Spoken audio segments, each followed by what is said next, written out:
দিকে যেতে চায় প্রাণ। বেড়া চালাও ফোড়া, জিনসের সম্পেন রা।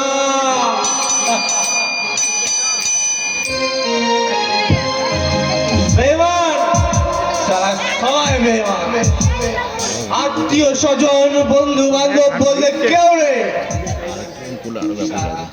নিজেদের চাহিদা পূরণ করতে সবাই জানোয়ার হয়ে গেছে, আর সব শালা কুত্তা। তা না হলে আমার মতো বন্ধুর সাথে এমন বিশ্বাসঘাতকতা করতে পারে? এই প্রদীপ এই অন্যায়ের প্রতিশোধ নেবে। আরে আমিও তো তাই চাই, কিন্তু আইনের বাইরে আমি কিছুই করতে পারবো না। দেখি স্যার আপনি। হ্যাঁ প্রদীপ, মানুষের গায়ে যদি একটা মশা বসে না, তাহলে মানুষ তাকে সে বেশিক্ষণ সহ্য করতে পারে না। আর রামু তো তোর বুকটাকে ঝাঁঝরা করে দিয়েছে রে বাবা। কিন্তু ছোট বাবু। আরে কিন্তু কিসে, তোর দুঃখ কষ্ট দেখে ছোট বাবু নিজে এসে তোর পাশে দাঁড়িয়েছে। স্যার কোনো চিন্তা করিস না, এই সুযোগ হাত ছাড়া করিস না। হ্যাঁ প্রদীপ, আমি বলছি কি, তুই বিনিয়ার সঙ্গে না এমনি একটা এই তর্কাতর্কি করে তোকে বসা, ওকে বুঝিয়ে বল যেন থানায় ওই রামুর নামে একটা কমপ্লেন করে আসে। বলেছিলাম, কিন্তু বিন্দিয়া রাজি হয়নি। আরে করাই গন্ডগোল। তাহলে আর কি করা যাবে, চলুন ওই ঝিলের ধারে বসে ছোলা ভাজা খাওয়া যাক। ছোট বাবু, আমি জানি প্রদীপ, তুই ছেলেটা মোটেই খারাপ নস, কিন্তু তোর বন্ধুগুলো একদম বাজে। আর রামুর মতো বিষাক্ত মাল তো এই পৃথিবীতে নেই বাবা। আর রামু সেদিন যা করছিল বিনিয়াকে নিয়ে, না সে কথা তোকে বলা যাবে। কি করছিল ছোট বাবু? না আমি তোকে বলতে পারবো না। না বলুন ছোট বাবু, আমি শুনতে চাই। ও এত করে যখন বলছিস তাহলে বলছিস শোন। সেদিন আমি ঝিলের পাড় ধরে, আমি আচ্ছা অফিসার আমি জানেন তো, আমি প্রতিদিন সন্ধ্যাবেলে না ওই ঝিলের পাড়ে ছোলা ভাজা খেতে যাই, ঘুরতে যাই, পায়চারি করতে যাই। সেদিনও গেছিলাম। সেদিন দেখলাম রামু, বিন্দিয়ার, ক্যাবলা তিনজনে মিলে ওই ঝিলের ধারে ওরা কানামাছি খেলছে। হ্যাঁ কানামাছি খেলছে। আর রামু আর বিন্দিয়া কিন্তু অন্য খেলা খেলছে, পরে বলছি। ওরা তখন ক্যাবলার চোখে কাপড় বেঁধে দিয়েছে, আর ক্যাবলা তখন বলছে কানামাতি বো তাকে পাবি তাকে তো, কানামাতি বো তাকে পাবি তাকে তো রামু।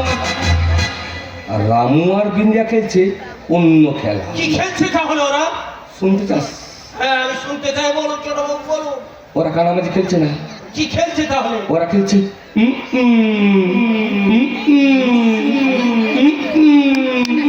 চুম্মা চুম্মা দে দে চুম্মা, চুম্মা চুম্মা দে দে চুম্মা। আমি বিশ্বাস করি না, বিন্দিয়ার মতো মেয়ে এমন কাজ করতে পারে না। আরে বাবা, আমি তো মিথ্যা কথা বলি না।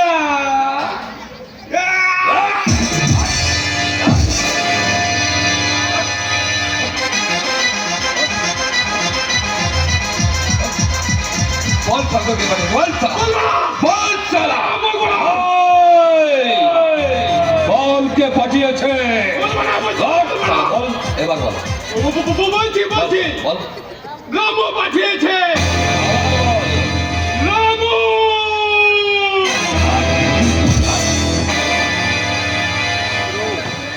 ছোট বাবু আমার কিছু হয়নি তো ছোট বাবু? না আমার কিছু হয়নি, আমার কিছু হয়নি।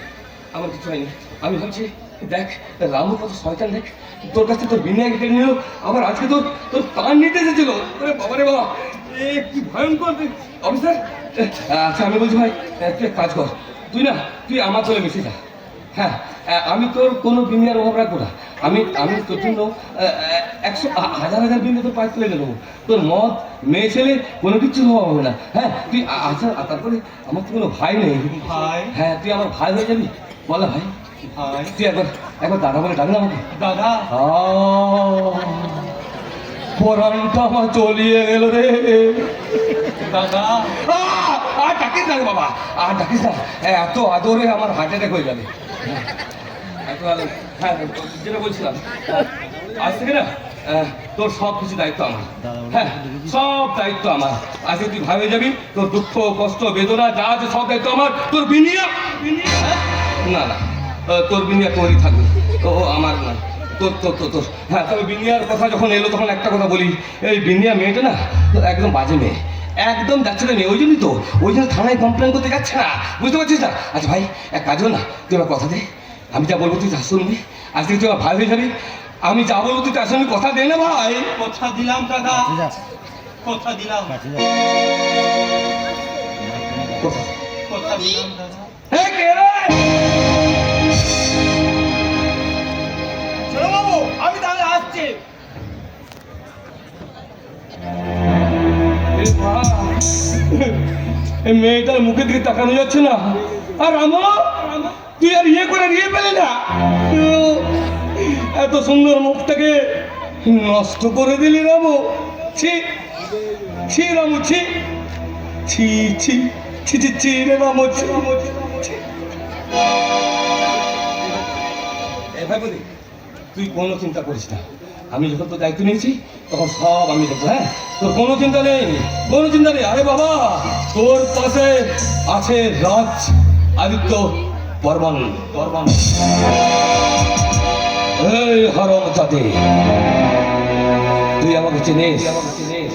আমি সারা দেখতে মানুষের মতো হলে কি হবে, আমি সারা ইম্পোর্টেড ফোরের বাচ্চা। তোকে যেমনটি বলেছি তুই তেমনটি করে, ঠিক আছে, মনে থাকবে তো বিনিয়া রানী, তোর মনে থাকবো তো রে, এই বিনিয়া আসে। এ প্রদীপ, কোনো চিন্তা করিস না ভাই, তোর সব দায়িত্ব আমার। মাগো, মেয়েটার মুখের দিকে তাকানো যাচ্ছে না।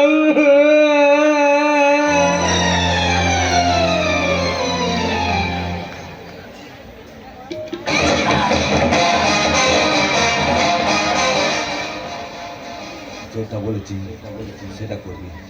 এই ভাই বলি, আমার কি মনে হচ্ছে জানিস, এই তোদের না এখন এই শনির দশা চলছে, হ্যাঁ শনির দশা, তাই তো সব কিছু এলোমেলো হয়ে যাচ্ছে। হ্যাঁ, আমাকে একজন জ্যোতিষী বলেছিল, ওই বুধবেলা, হ্যাঁ ওই জ্যোতিষী বলেছিল যে মঙ্গলবার আর শনিবার বেগুন পোড়া খাবি, সব শনি কেটে যাবে।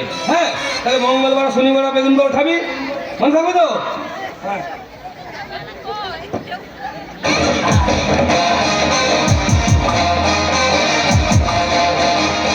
মঙ্গলবার আর শনিবার বেগুন পোড়া।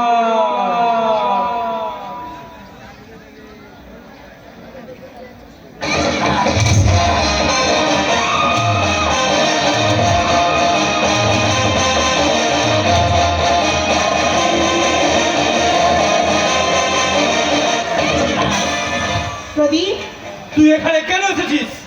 তোর সঙ্গে দেখা করতে এসেছি। কেন? আমি ছাড়া কি তোর আর কেউ নেই? আপন কি আছে বল? যারা ছিল তারা সবাই এক এক পথে যাচ্ছে, এখন আপন বলতে শুধু একমাত্র তুই আর দাদা। এখন আবার নতুন করে কোন মায়ায় ভোলাতে চাইছিস আমায়? প্রদীপ, তুই আমাকে ব্যবহার করেছিস, তুই আমার সুযোগ নিয়েছিস, ঘর বাঁধার স্বপ্ন দেখিয়ে তুই আমার জীবনটাকে ছাড়খাড় করে দিয়েছিস। এত বড় অপবাদটা তুই আমায় দিতে পারলি? এতদিনের সম্পর্ক তোর কাছে মিথ্যে হয়ে গেল। হ্যাঁ, মিথ্যে মিথ্যে মিথ্যে। প্রদীপ, তার মানে আমার জীবনে অঘটন ঘটে যাওয়ার জন্য তুই আমাকে দায়ী করছিস? হ্যাঁ, তুই দায়ী নিজেই। কই, বস্তিতে তো আরো মেয়ে ছিল, তাদের সাথে তো এমনটা হলো না। প্রদীপ, বলি হচ্ছেটা কি আমি তো কিছুই বুঝতে পারছি না। আচ্ছা বিন্দিয়া, সত্যি করে বলতো, ওই রামুর সাথে তোর কি কোনো? প্রদীপ! বাহ প্রদীপ, বাহ! আজ তোর চেহারাটা সবার সামনে বেরিয়ে এলো, তুই যে কত নীচ তা প্রমাণ করে দিবি। তোকে ভালোবেসেছিলাম, ভেবেছিলাম যখন কেউ পাশে না থাকবে অন্তত তুই। কিন্তু আজ আমি বুঝতে পারলাম আমি ভুল ছিলাম, ভুল ছিলাম। মেয়েরা আর যাই করুক, নিজের চরিত্রে কখনো মিথ্যে বলে না। তাহলে চল ওই রামুর নামে থানায় অভিযোগ করে বুঝিয়ে দে তোর সাথে অন্যায় হয়েছে। কি হলো, চল প্রমাণ করে দে রামু তোর ইচ্ছার বিরুদ্ধে কাজ করেছে। না, চল। না, আমি তা পারবো না। ওর শাস্তি হোক। না, আমি পারবো না। থেকে তাড়িয়ে দে, তোর তো অনেক শাস্তি তো দিয়েছিস, আরো কত শাস্তি দিতে চাস ওকে? ওটা ওর মতো অপরাধীর শাস্তি নয় প্রদীপ, যে তোর জীবনটাকে নষ্ট করলো, আমার ঘর বাঁধার স্বপ্নটাকে ভেঙে চুরমার করে দিল। ওটা ওর মতো অপরাধীর শাস্তি হতে পারে না। প্রদীপ, আজ আজ যদি তুই আমার কথা না মানিস, তাহলে জানবি এই প্রদীপ তোর জীবন থেকে চিরদিনের জন্য হারিয়ে গেছে। আর হ্যাঁ, আজ থেকে আমি আমার রাজের রাস্তাঘাট নিজেই বুঝে নেব। প্রদীপ, বুঝে নিবি? তাই তো তোর রাস্তা তুই বুঝিয়ে নিয়েছিস। কিন্তু প্রদীপ, আমার মনের মাঝে যে আশা প্রদীপটা টিম টিম করে জ্বলছিল, তা তো যে নিভে গেল। কপালে না থাকলে ভালোবেসে ঘর বাঁধা যায় না, সেটা তো বুঝতে পেরেছি। সবার সাথে সাথে তুমি একটু ভুল রাখবে, কিন্তু সেদিন তোর আমি থাকবো না। বলো থাকিস প্রদীপ, তুই খুব ভালো থাকিস। সুখে থাকিস প্রদীপ।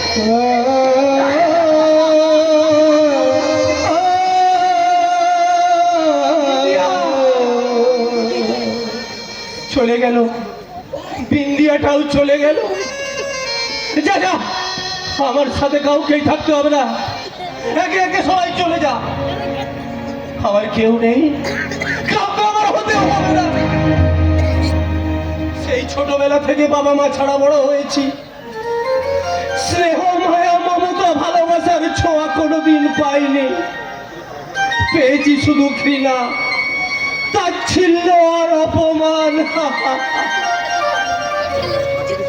মাঝে কিছুটা সুখের হাতছানি পেয়েছিলাম, সেটাও আজ অন্ধকারের মাঝে হারিয়ে গেল। সেটাও আজ